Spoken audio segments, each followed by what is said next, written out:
welcome everyone. We're Semblance of Sanity. I'm Caleb. I'm Jacob. And we're here for Dororo, episode 7. The aftermath of what happened last time. Yeah, and Yakimaru has recovered a lot, but he also lost a lot now. Yep. It's, yeah, it's something I was thinking about when looking over the previous episode, is that, he got his leg back from killing the bug demon, right? Mm-hmm. Which is like, oh, that's really good. Yeah. But the humans took something from him. You could say they were demons. And he killed them, but he didn't get anything back. So, yeah, revenge is not going to get him back anything that he lost. Which is, it's a sad reality that this world, this dark world in, feudal Japan is reminding us. It's, it's But maybe we can have some happiness now because we need Mikasa to come in and be like, this world is very cruel but also very beautiful. Yeah, because where's the also very beautiful part? Maybe that's what we'll get this episode. Sure. Dororo and him are gonna just relax and go to the beach or something. You can teach Yakimaru to talk. Sure. The little bits that he has for now. Oh boy. So yeah, y'all, without further ado, let's get into this. Yeah. Oh. Oh. He has a voice now, but he's not. He's not speaking. Oh.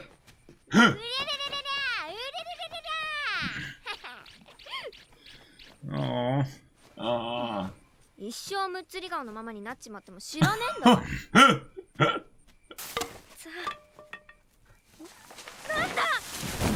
Oh my gosh.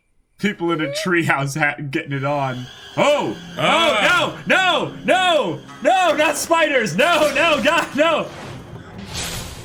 Oh! Oh!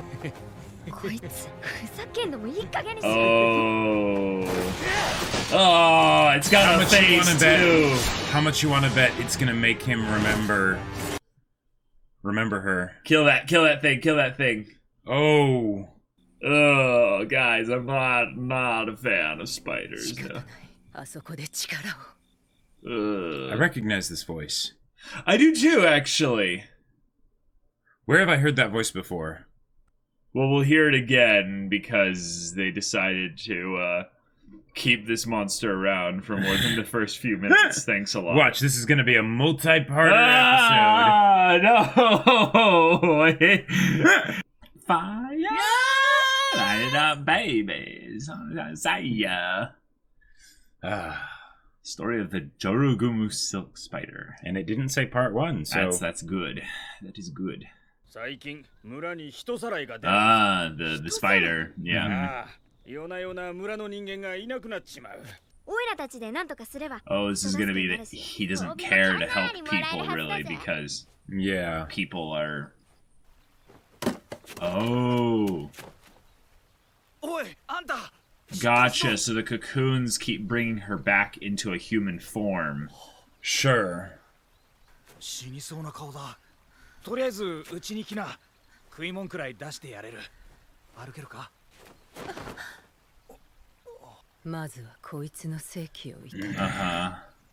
Well.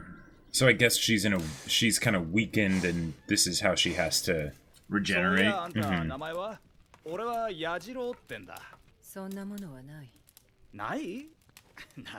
Yeah, her voice is so familiar.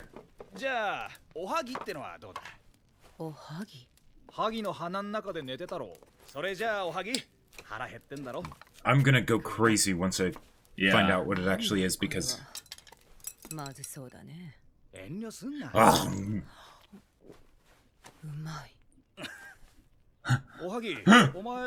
She seems genuinely like, oh wow, surprised, like, wait a minute.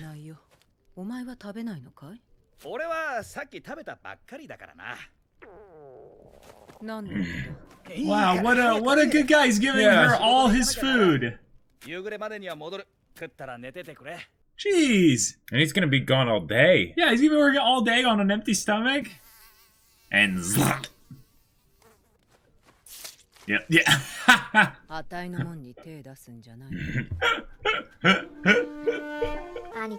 Are they a mining village? Oh.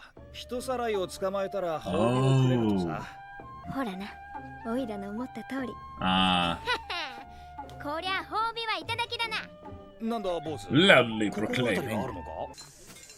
Oh, not so far they off. are kind of a mining town, but it's more of a Quarry? quarry, yeah. Oh. Oh! Oh, so they're occupied by some aspect of one of the clans. 寝てたよ。でも外が騒がしかったから目が覚めた。ああ、山の仕事場で Jeez, just another, just yeah. この村は採石で成り立ってるんだ。上がりが減ることを両親は許さない。Yep, okay. Occupied and it's a quarry, okay. 飯は食えてるよ。Oh. ゴキかぶりだ。 She's like, I was saving that for later. 人間が死ぬのは良くて、虫けらが死ぬのは Oh, he values life. 人も虫も同じだ。 Whoa. 変わりはね。 Which means he might care about you even if you're a monster. Yeah. あんた変わってるね。 She's genuinely intrigued. そん Like, なことよりまずは食え。 yep, here we go. Oh. Yeah.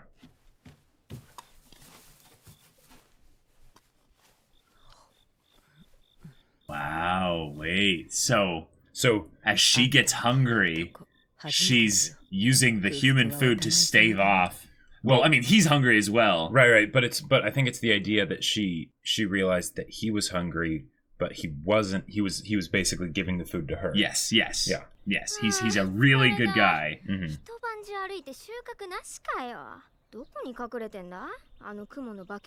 昨日の晩にまた人が消えて Wait. 褒美が多くなるとある。Hmm. ねえ、人さらいの人捕まっちゃうの？そったなことにはならへん。土下に褒美を積まれても領主に願える男なんぞ。この村にはただの一人もおりゃせん。 Oh, are they What? soldiers that are being taken away? Oh. Light the beacons. The beacons are lit. The beacons are lit.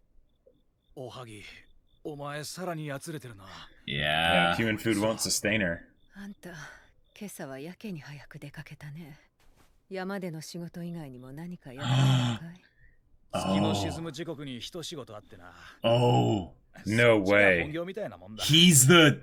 He's the kidnapper? Yeah. 旅の札がないお前が村を Oh, he's kidnapping people, the sick, and taking them to the doctor. Whoa. とっととおさらばしたいのは山々だけど、私に払えるもんなどないよ。生きていてくれればいい。 Whoa. Okay. This is 私 cool. はゴキかぶりと同じってわけだ。兄貴、この村での化け物探し最後の夜だ。腹に力は入らないけど気合い入れていこうぜ。 Okay, so they're going to just watch the two of them going out そ at っちは night. 村の出口じゃないだろ。あっちは柵と見張りで出られねえ。抜け道はこっちだ。空が知らん Through the で quarry? そこまで行く。すきっ腹で二晩歩き詰めは子供には答える。兄貴すまねえ。今回は空振りみてえだ。 Oh. Smells. Oh, and he senses the nature Right. of Ohagi. するな。お前の正気を吸ってもいいんだぞ。 Oh. 昨日ここで Yeah. 会ったおっちゃん。 Yeah. 帯目当ての坊主たち。やっぱりそいつが人さらいだ。おっちゃん、そいつから離れな。干からびちまうぜ。化け物をやっつければ飯が食える。サクッと頼むぜ兄貴。 But he's not going to. Yeah, he's gonna say, like, she's been... Oh, he's gonna say, I'm the kidnapper. Yeah. おいらの言うことが分かっているかよ。人さらいはこの Yeah, 俺だ。 exactly. Yeah. 俺が手引きしてこの村から逃がした。俺は捕まってもいいが、おはぎは見逃してくれ。病にか Wow. かって弱っているんだ。 Wow. 貴様が逃がしやか。 Oh. No, but this is good because she'll be Yeah. able to feed on おいら them. もらえるんだろうな。 Yeah. そんなものないわ。密告者を釣るための方便よ。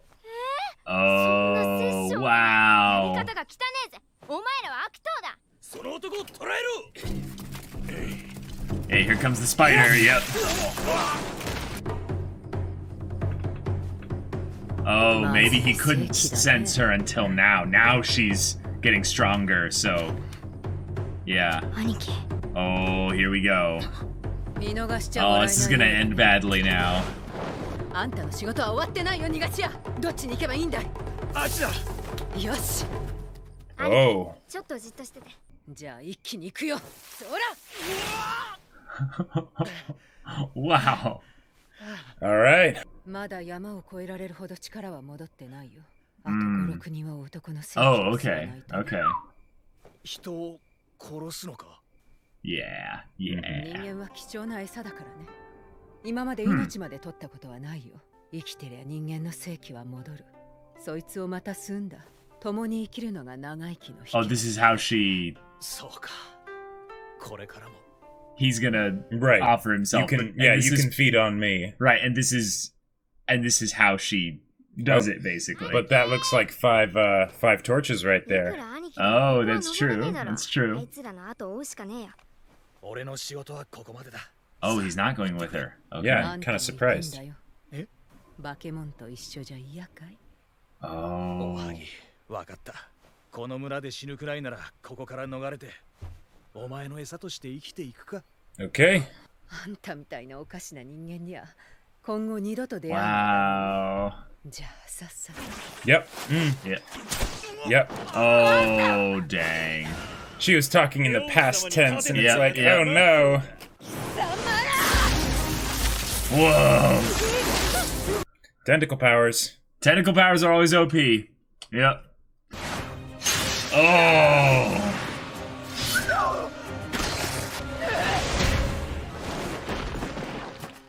この村に医者はいないんだろ。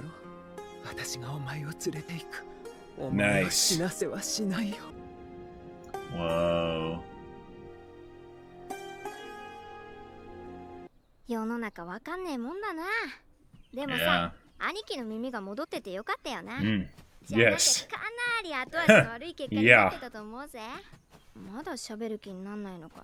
He's still learning how to speak. オイラが2人分死にまくる。ジメジメ気分 Nice, 払 nice. ってや Yeah, るさ Dororo has to carry the show for a little bit. Ew, ew. こいつ噛みやがった。 Oh. He's like, wait a second. Oh. 兄貴、今鼻で笑ったら。 He chuckled. 兄貴の最初の笑い He 声。 just went, He did one of those nose laughs, you know? Yeah. Just a little snort. Just.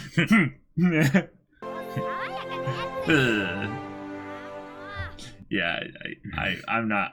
Yeah, I'm not one that values all life. I'm sorry. It's got 8 legs. It's gotta die. go. Yeah. Sorry, y'all. It just spiders are wonderful creatures in that they keep us all from getting, you know, Swarmed by bugs. swarmed by our insect and yet- bug overlords, you know. But And yet, population control. Burn them down. Burn the house down. Burn everything.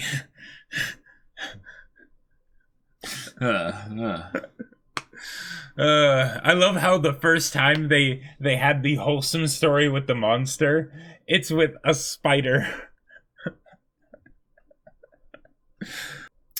Well, all right, we had the spider episode. Ah, yes. Yes. And it was the wholesome episode. Yeah. Yeah. How do you feel about that, We were Caleb? right in that they were going to do a wholesome episode after the dark episode. Yep. But okay, so here's the Why thing. does it have to be Here's spiders? The thing. Here's the thing. My fear of spiders comes from a lot of childhood trauma. But the thing is that the anthropomorphism of the spider actually helped a little bit from being not as scared because most of the time that they were focused on the spider, they were focused on the face, the head, body, the not hair. the legs. Yeah.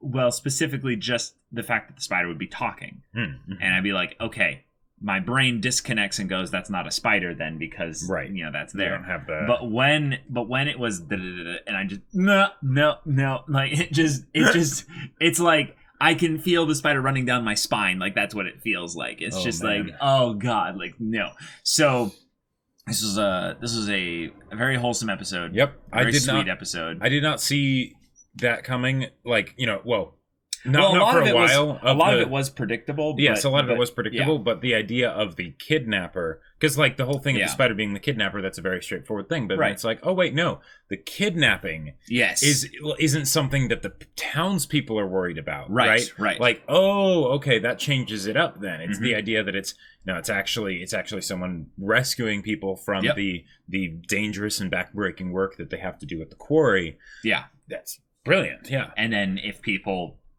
basically find out about it, then no one would rat them out, because eventually they can be taken away too. Yeah, which is kind of cool. Because in some ways it shows the disconnect between the Lord, who has control over the village with regards to the army that he has posted here, the small garrison, if you will. It's not really an army, but and then what the will of the villagers is and stuff. They have to meet their quotas, in terms of work they have to do, which is interesting, because if they're a quarry and most of the buildings aren't built with stone, it's probably what is the stone for? It's probably for taking to other places, and using for other things, or fortifications. Whatever. It's probably, that's what it is. It's probably for reinforcing fortifications of like walled cities, right, exactly. Like they probably don't actually use it here. They just but then who's shipping it? Like, are they soldiers? Right, but the stone, it's heavy. It's So it'd take a long time, very long time. Maybe, like, I know it's not a mine, and a quarry is primarily just for stone, but like, could there be something where they're like, we're searching for minerals that could be then used for some kind of other purposes, and we send think so. We send the lumps of those to if you wanted to do that, then refinery or what have you. Probably have it be an actual mine.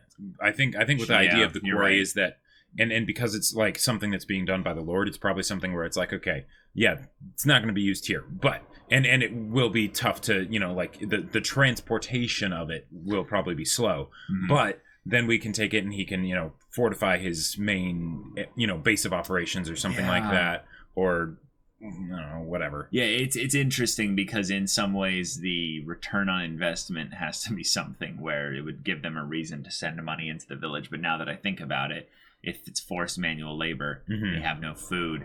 It explains why a lot of them are getting sick, coming close to starvation, like our kidnapper boy here, and dying on the job, because they eventually they're getting so weak. They're getting weak, and it is insanely difficult work. Yeah. So But hey, for bestest, goodest boy, side, tertiary, citizen, random person character, this guy was amazing. Oh, yeah, he was awesome. Yeah. He was absolutely fantastic. He's like a proper protagonist of the episode. And as far as telling a story in one episode that basically does a twist on what would be expected of, the Monster of the Week kind of story. Right. They did a good job of getting right to the point and making the conflict within the spider be apparent and felt, while not making it like too fast, if that makes sense. Right. Because the whole thing of whenever you're dealing with an episodic series, it's like, okay, you got to establish the new characters for that episode.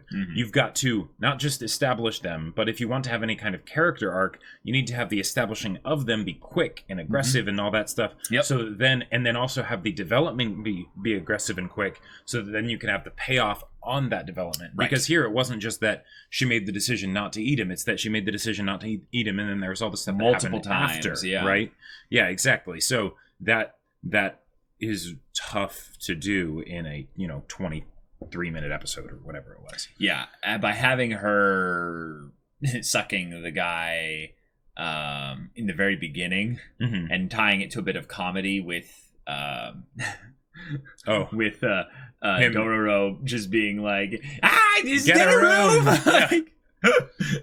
But then it being like, wait, so it establishes really quickly that we would think that she's the kidnapper. Like, it's the perfect combination of having the typical Monster of the Week thing, right? And she with the town's plight and conflict, leading into a thing of where the spider gets wounded by Hyakimaru, so that this Wholesome guy ends up basically, starting the whole subversion of the tropes. And the idea that this was something that I liked that they did here, is that they didn't do something of like, oh, you know, the human food is enough for her. It's like, no, she's going to die, like if she doesn't feed.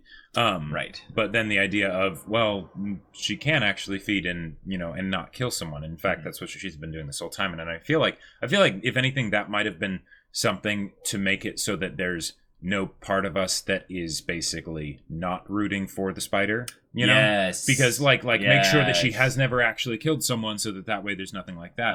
Which in some ways I kind of would have preferred if it was that, no, she did kill those people. Yeah, it's a little more morally ambiguous. Right, more morally ambiguous, and then also more of a redemption side of things, rather than simply understanding that, you know, well, I mean, she was still feeding off of people. She's not a whatnot. bad ghoul, basically.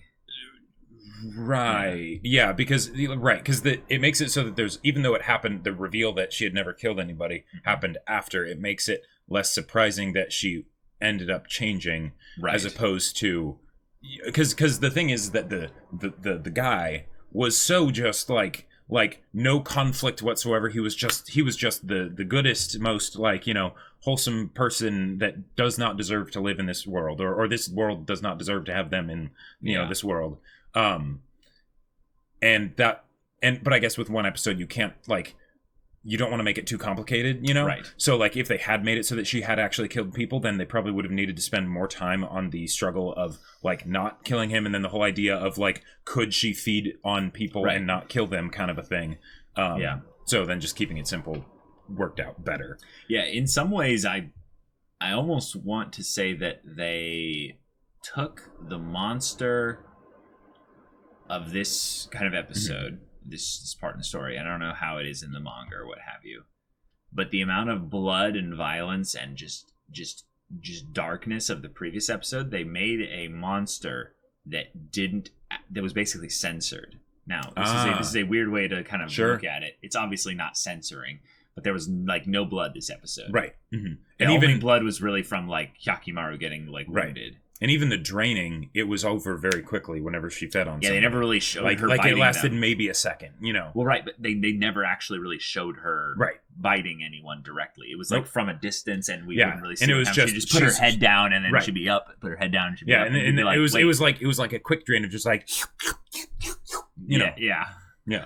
But so all right. But yeah, great episode. We have our episode. We have Dororo having to carry a lot of the dialogue aspect because Hyakimaru is not talking in full yet. We got a little bit of a snort laughter, you know, chuckle. From Hyakimaru, which I must simply grunt ambiguously. But it's cute though, because Hyakimaru could end up being a little edgelord with regards to the dark aspect of his past. Sure. But us focusing on with Dororo saying, you know, you haven't laughed before. I'm going to tickle you. And he's like, I have too much edge to laugh. Right. I don't get ticklish. But the thing is, right, because I feel like what makes Hyakimaru so interesting is that at the beginning, maximum over edgelord, right? You know, not without good reasons, of course.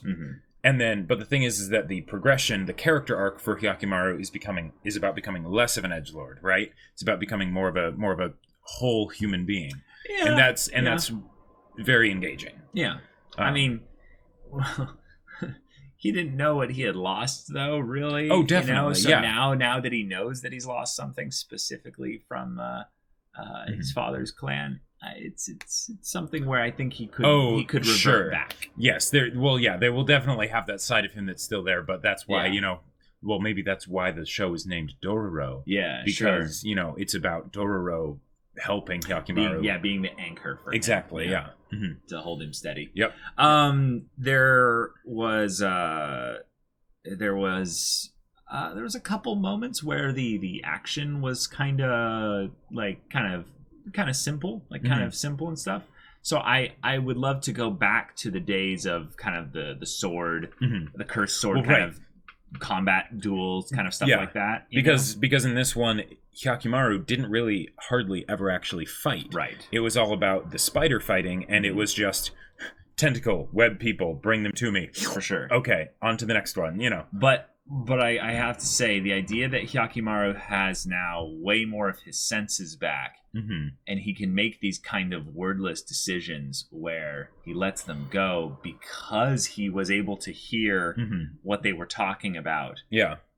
It basically stopped him from where he would have been about a few or 3 or 4 episodes ago, where he would have just been like, I can't hear them, so slice, and just dead. And Dororo mentioning that was great. Like, right, Dororo that would have been awkward. Dororo like, literally would have had to like all 4 like limbs like jump on like Dororo's back, or Hyakimaru's spider. back. Yeah. Did I say Dororo? Yeah, Hyakimaru's back like spider style, and like nope, like hold his arms and stop, like legs at the bottom, like arms at the top, like stop. Yeah.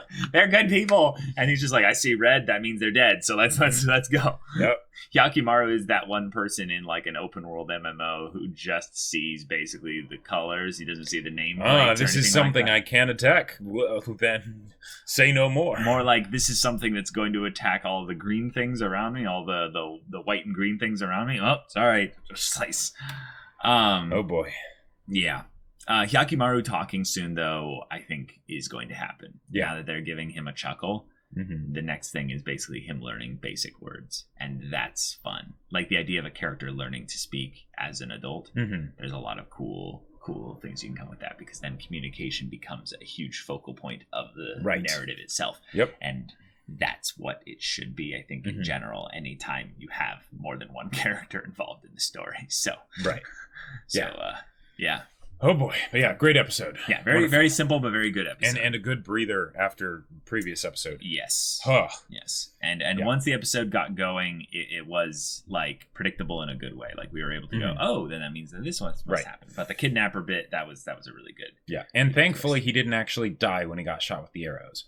Because she immediately put the webbing around him. I was like, wow, that's good. Like quick attention to detail. That's right. Fun stuff. So thank you all so much for watching this episode's reaction and discussion. If you want to see the next episode's reaction and discussion right now, go check out the link in the description below for our Patreon. You can get an early access there. You can watch full-length reactions there. And all this comes with Discord access, so you can chat with us about these stories, about anime in general. You can get involved with community events there. You can talk with Jake about his book that he just published. Yes, my sci-fi novel Battle Lines is still available for order on Amazon. Link is in the description below. And there are even some signed copies on there. So go check it out. Yeah, so if that interests you, we'll see you there. But until then, we're Semblance of Sanity. I'm Caleb. I'm Jacob. And we'll see you all next time.